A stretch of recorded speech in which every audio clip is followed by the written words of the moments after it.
Welcome back to Heads and Tails with me, Henry Faber. I'm one of the founders at Opperden. I'm really excited to have Justin Pinnells with us today. Justin is Academic Director of Catalyst, based out of Winchester College. Catalyst provides online academic enrichment courses to students all over the world, and I'm hoping to ask him a lot more about that in due course. Before venturing into this extraordinary world of EdTech, Justin held roles as Head of Modern Languages and Head of German at Winchester, so we know he's a linguist. We also know that he is very into the transformative power of AI. And as someone who knows nothing about AI, I'm really excited to get his take on all things AI. Very topical as we record today with Elon Musk in the UK to talk to our illustrious old Wycomist Prime Minister. So very much grateful to have you here, Justin. Thank you so much for joining. Yeah, thanks for having me. That's a very nice introduction. I'm not sure I can live up to the expert on AI, but I'll do my best. Don't worry, we won't put you under the spotlight too much. Very important to make our guests feel welcome. You know that here at Opperden, we're obsessed with all things mentoring. So I always kick off with a similar question. I'd love to ask for your reflections on mentorship in general. Did you have a mentor? Was it obvious? How has that sort of theme felt to you over the years? Look, I think I'm very fortunate to have many positive influences in my life, you know, be that in family, jobs, or partners. So it's very important to have good mentors or good advisors, because I think the inverse is true as well. Bad mentorship can be extremely harmful. And I think I am, and people in general, I guess, are easily influenced. There's so much negative advice in social media, professional life. So it's super important to have that good mentorship. And to have several people who can kind of help you think through difficult situations, make decisions, and sort of help you understand where value lies. But in the end, it's important that you make up your own mind, right? Sort of independence of mind is as important as good mentorship. And I guess you know, the people in my life that have been that influential. I had a German teacher who I looked up to, hardworking friends at uni, and you know, a partner that always encourages me to sort of believe in myself. And yeah, I think most people need that encouragement. So I think mentorship is extremely important in all of our lives. That's a very eloquent kickoff response. Usually people take a while. Usually people take a while to warm up. Thank you. That was very clear. You are part of an incredibly famous learning institution. I wonder what your takeaways have been on the key ingredients for what make a great institution for learning. I think I'm going to be quite cliche here, but I think it's you need good teachers, right? Enthusiastic teachers. And then on the other side, you need motivated learners. And that all comes together in a good setting, right? So maybe to qualify those comments a bit more, that you know, teaching must involve educators who are passionate about what they do, and find the work fulfilling. The bottom line is that a happy teacher is a good teacher, whereas a burnt out, overworked, underpaid teacher is possibly more harmful than no teacher at all. And learning, or if learners are interested and motivated, that is the key to how learning actually takes place. For me, there was nothing worse as a former languages teacher than teaching French to pupils who just don't want to be there, you know, uninterested, unmotivated. And if someone is really, really motivated and interested in something, they will most likely actually learn most of the things themselves, right? So the motivation is key in both teaching and learning. And I think by stable organization, I mean good management of staff, professional development, student welfare, and good financials. Where do you think we are at the moment on teacher happiness nationally? I'm so interested hearing you speak about teacher happiness back, because I think it's so relevant. Where do you think we sit on that at the moment? Fairly low. I think it's an undervalued profession when you think of the impact it can have and how essential it is to society at large, and our soft power as a nation, right? That is culture and education. So not that high, but you know, I speak from a position of relative comfort. So I'm happy, but I don't think that's necessarily representative for other sectors of education. I feel like speaking to some people, particularly in independent sector schools, there's an appreciation for the sort of maverick diversity of teacher independence and being able to kind of go at it your own way and appreciate very different approaches to being what makes a great teacher. Do you think we've lost a bit of that, or do you think that's something that's still inherently important to great learning institutions? Yes and no. I mean, I can only kind of speak from experience maybe at Winchester. There is always the kind of the exam board structure, the jumping through hoops and having to ensure that, students get good outcomes and good results. And it's important, right? Qualifications are an important part of what makes educational institutions, but they do restrain the spirit of education in a way, right? The true exploration, the discovery of knowledge, and actually learning together with students. And at Winchester, we have this beautiful subject called Div, which allows for exactly that, right? You have a rough curriculum, time periods that you'll discuss, but there are no examinations, and it's a substantial part of a student's timetable, and you can really just delve in, go off track, have a discussion. I can, watch an opera and, discuss operatic music with the students. It's really fun. It's just a great way of doing education, but I think that's quite rare. I know other schools, Oundle has a similar program, and there is a lot out there, but it's really up to the institution to make space for that in their timetables. And with increasing pressure on schools to perform well, I think it is being driven out, and it's put into extracurricular offerings that don't really have a place in the timetable. Well, that feels like a nice segue into Catalyst. I feel like somehow Catalyst must have its roots in Div. Perhaps I'm wrong, but perhaps you could tell us a little bit about that and what really is Catalyst trying to achieve. So yeah, a good place to start is Div because it combines so many disciplines, and that was the backbone of our design, was to look at any educational content through the lens of different disciplines, or through the lenses. And obviously Catalyst, the name, sort of indicates that, the course is underpinned by the concept of change. The students study change. They complete a change project, so something they're interested in and passionate about, and we teach them how to go out in the world and effect change. But I guess at the core of our mission is to obviously educate young minds, but the emphasis is on skills teaching, things that you're not really exposed to in the classroom, like collaboration, critical thinking, to negotiate, to problem solve, and to present. And we don't study topics that are in the traditional curriculum. So we look at AI, its impact on society. Our students draw up an ethical charter on the responsible use of AI. We look at philosophical concepts of change, and we do an economic module as well, right? So these are not usual topics that they would be exposed to, and it all has the drive towards skills building, and being able to affect change, be change makers, right? So that's a quite a woolly way of trying to describe what we're trying to achieve, but it's skills building, it's novel content, and I guess the platform and the delivery is unique. Right, so we have our own form of online delivery. We wanted to get as far away from Zoom and Teams delivery as possible, and we've got this brilliant, unique, and interactive platform that allows for a lot of different ways of delivering content. Love to hear just a little bit more about that. What stands out that's different from Zoom? How perhaps you could give us a flavour of what a Catalyst student is experiencing as part of that platform. So when I was first shown the platform, you have a little avatar that you move around. I thought, oh, this is a bit gimmicky, a bit too playful. So it's a 2D space. Reminds me always of Zelda. But that small thing, the fact that you can move around, gives you this brilliant natural kind of feeling to the platform. You can, as soon as you approach someone, their video and audio pops up, and you've got this proximity chat.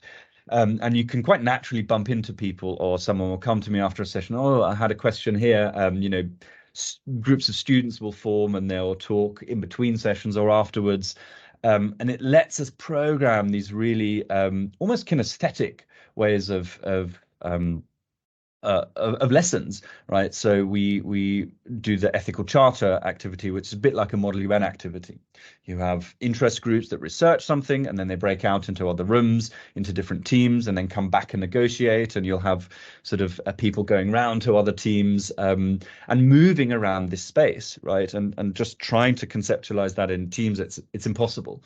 And we have lots of games. We have like an escape room. We even have like a little racetrack. There's so many things that you can engage with, and it's proven to be the real winner for student engagement. And it's just a refreshing way to experience online education after, I guess, a long period of antipathy after the pandemic.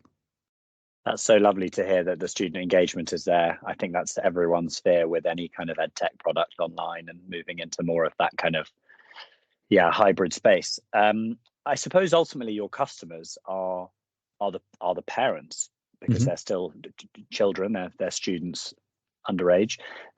Those parents, I suppose there's a clash between wanting fantastic outcomes and appreciating the kind of future leaning skills based theory that goes into all of this. Not such a dissimilar challenge that we probably face here at Oppidum as well. I'd love to hear your reflections on how the parents have seen what you guys are offering beyond the brand of Winchester. What is it that's getting them most excited?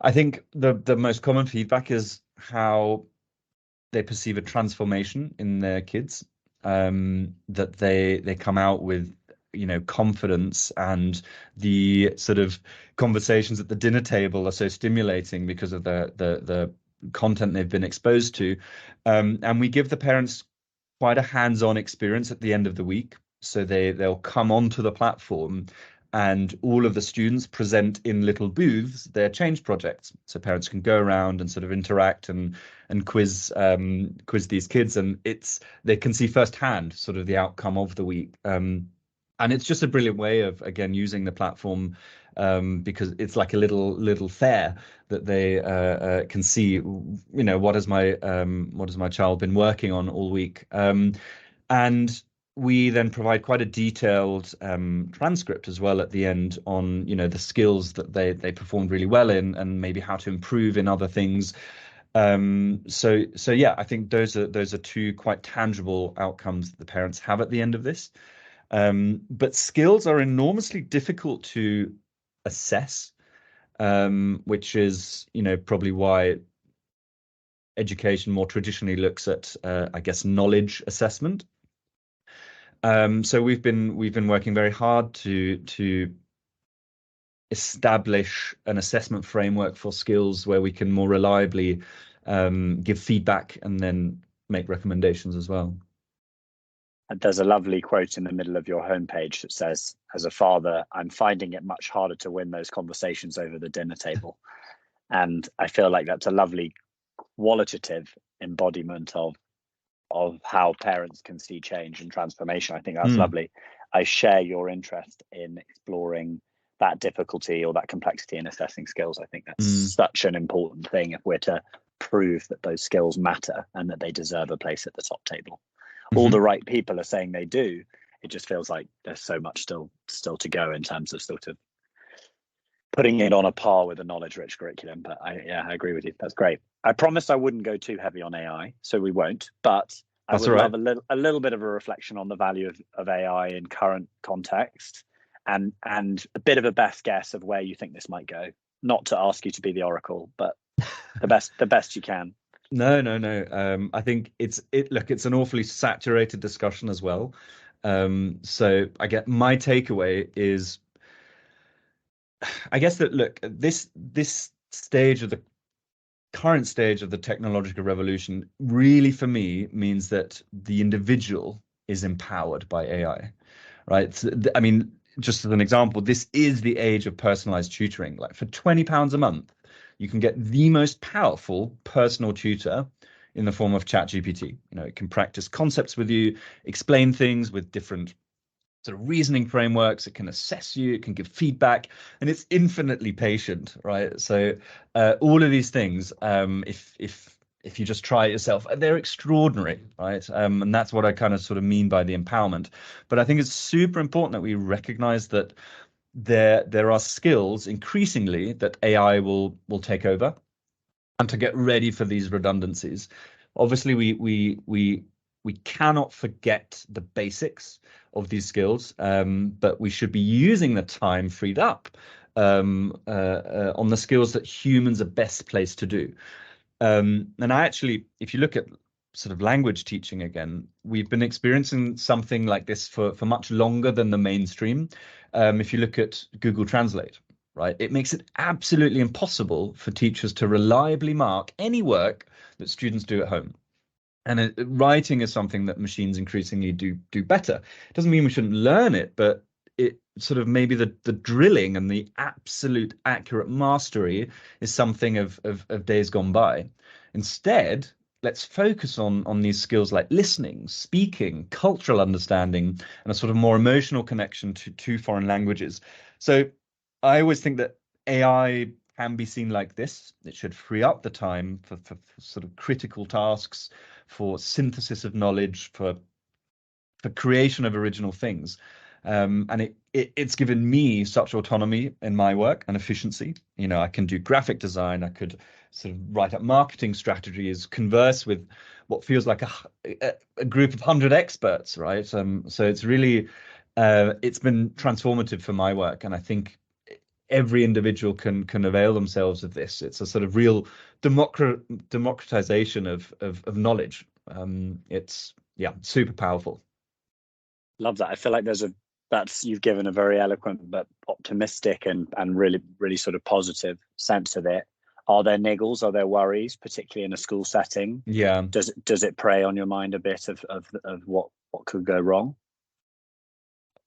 It does. I think the big dilemma for schools is to still want to impart all of these the fundamentals for skills like reading or writing, rather, right, at the moment. And they're obviously they're bound by the requirements of exam boards.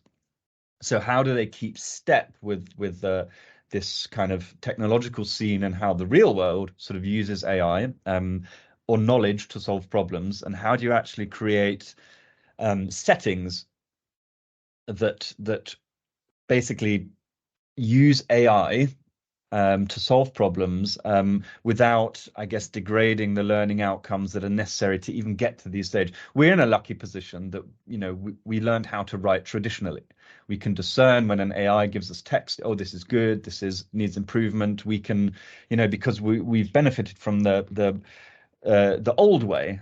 So my fear is that future generations, we might dilute these abilities more and more as we hand over to AI. Great. Okay, a lot there. I'm sure we could go into a whole nother conversation on that. So we'll save that for series 5. Private schools, tricky subject. Lots still that we're not sure about. Any reflections from you? They don't have to be Catalyst or Winchester opinions, but I'd love to hear how you see the issue at the moment.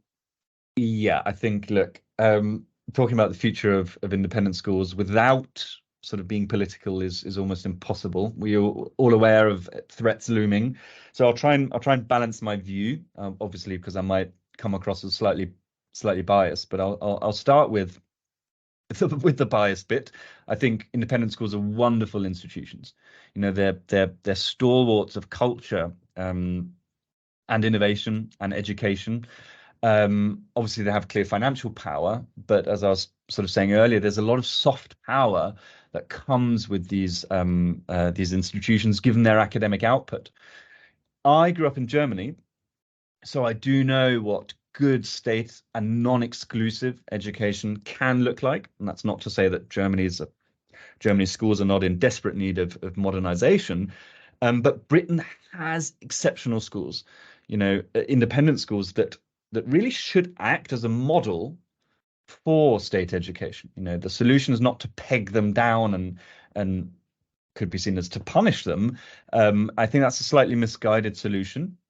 They're a model and without significant investment to bring all schools up to that same level and the same quality, we could face serious consequences for education. So yeah, I think, look, the bottom line is,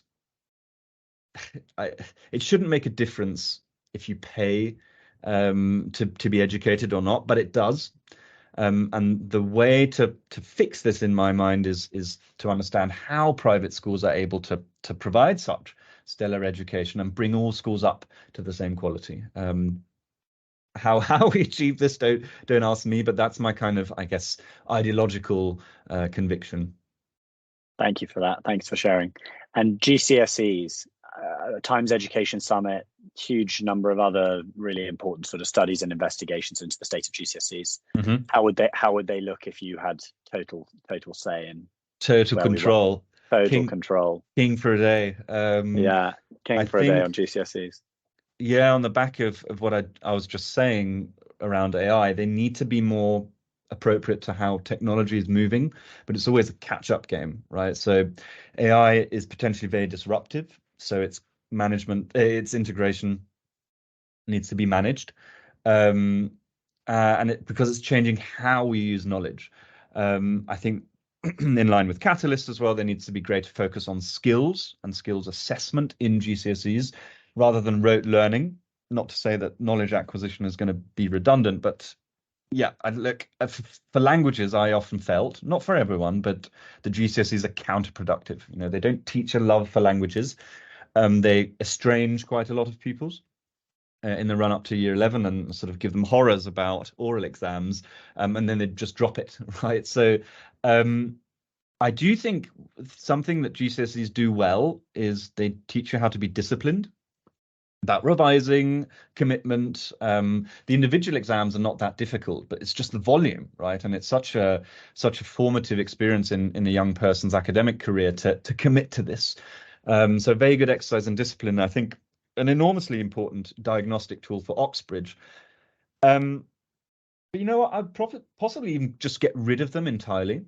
It'd be really interesting to see a long-term study on the effects of no GCSEs.